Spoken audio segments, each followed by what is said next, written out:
मेरा नाम कामिनी है। मेरी शादी 21 साल के उम्र में ही हो गई थी और मेरी शादी एक गरीब परिवार में हुई थी, लेकिन मैं हमेशा ही अपने घर के जिम्मेदारियां से रहती थी। लेकिन अभी भी मैं सच संवर लूं तो मेरे आगे 18 साल की लड़की में फेल हो जाती है, क्योंकि मैं देखने में अभी भी एकदम जवान लगती हूँ। मेरी शादी को 5 साल बीत गए थे। परिवार में 2 बेटियां किरण और गुड़िया के अलावा पति राकेश था, जो सीधा और थोड़ा कम अकल था। राकेश मरियल देह का मेहनती इंसान था। घर के सामने हमने एक ढाबा खोल रखा था। राकेश का ढाबे पर सुबह से रात तक डटकर मेहनत से 2 पैसे कमाना और बीवी बच्चों का पेट भरना ही उसकी जिंदगी का मकसद था। जब कभी बारिश के दिनों में ताल तलैया में मछलियां भर जाती, तब राकेश की जीभ लालच से लार टपकाने लगती थी और वह जाल लेकर मछली पकड़ने दोस्तों के साथ घर से निकल पड़ता था। गांव में मजदूरी ना मिलने पर वह कई बार दिहाड़ी मजदूरी करने आसपास के शहर में भी चला जाता था। तब मैं अकेली ही सुबह से रात तक ढाबे पर रहती थी। गठी बदन और तीखे नाक नक्श की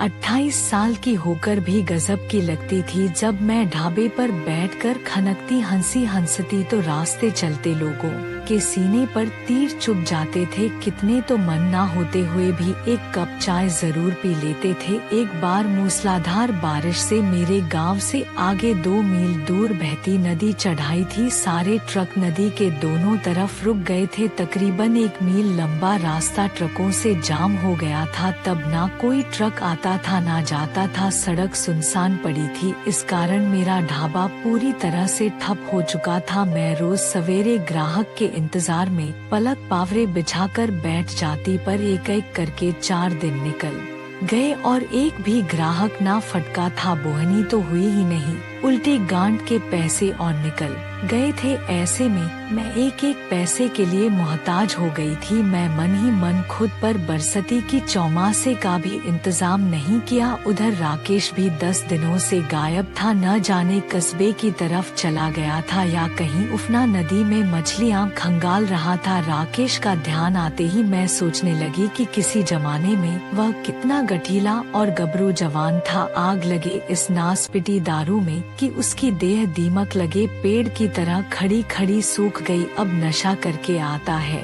और उसे बेकार ही जग जोर कर आग लगाता है। खुद तो पटाखे की तरह फुस हो जाता है और वह रात दिन भीतर ही भीतर सुलगती रहती है। कभी कभी तो राकेश खुद ही कह देता है कि रीमा, अब मुझ में पहले वाली जान नहीं रही, तो तू तलाश ले कोई गबरू जवान जिससे हमारे खानदान को एक चिराग तो मिल जाए। तब मैं राकेश के मुंह पर हाथ रख देती और नाराज होकर कहती कि चुप हो जा, शर्म नहीं आती ऐसी बातें कहते हुए। तब राकेश बोलता, अरे शास्त्रों में लिखा है कि बेटा पैदा करने के लिए घड़ी 2 घड़ी किसी ताकतवर मर्द का संग लेना गलत नहीं होता। कितनों ने ही किया है, पंडित से पूछ लेना। मैं अपने घुटनों में सिर देकर चुप रह जाती थी। रास्ता रुके हुए 6ठा दिन था कि रात के अंधेरे को चीरती एक टॉर्च की रोशनी मेरे ढाबे पर पड़ी। मैं आंखें मसलते हुए उधर देखने लगी। पास आने पर देखा कि टॉर्च हाथ में लिए कोई आदमी ढाबे की तरफ चला आ रहा था। वह टॉर्च वाला आदमी ट्रक ड्राइवर का नाम राकेश था। राकेश आकर ढाबे के बाहर बिछी चारपाई पर बैठ गया। बरसात अभी रुकी थी और आबोहवा में कुछ उमस थी। राकेश ने बेझिझक अपनी कमीज उतार कर एक तरफ फेंक दी। वह एक ढीले बदन का मर्द था। बल्ब की रोशनी में उसका गोरा बदन चमक रहा था। बेचैनी और उम्मीद में खटी मैं कनखियों से उसे ताक रही थी। थकान और गर्मी से जब राकेश को कुछ छुटकारा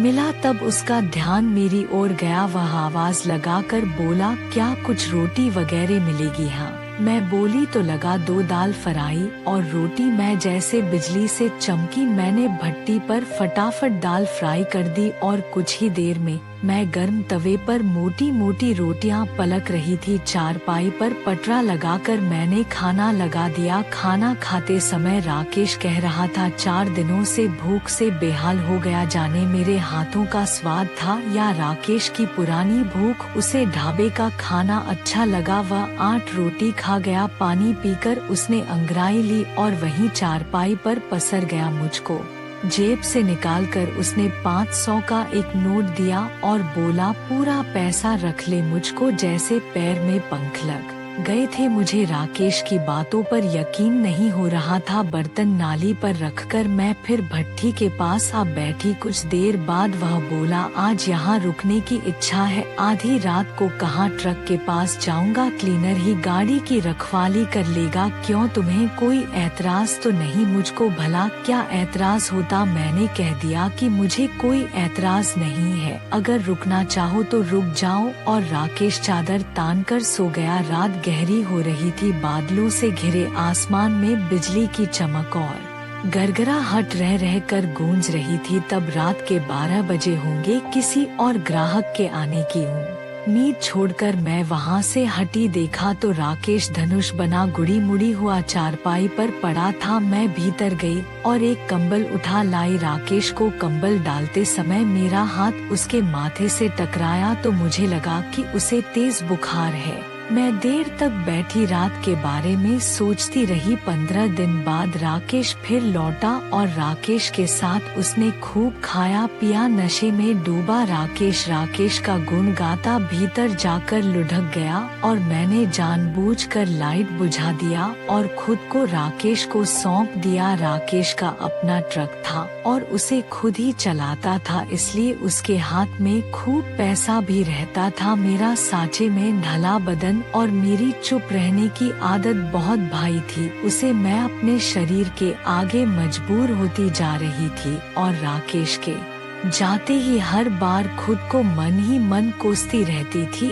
अब राकेश के कारण हमारी माली हालत सुधरने लगी। वह राकेश का भी गहरा दोस्त हो गया था। 2 लड़कों का बाप राकेश बताता था कि कितना अजीब है कि वह लड़की पैदा करना चाहता है और राकेश लड़के की अभिलाषा रखता है। मैं चुप जरूर थी लेकिन अंदर ही अंदर बहुत खुश रहती थी। राकेश के कारण मैं माँ बनने वाली थी। मेरा 7वां महीना था। राकेश के साथ आसपास के जानने वाले लोग भी बेचैनी से इस बच्चे के जन्म का इंतजार कर रहे थे। तब पूरे 9 महीने हो गए थे।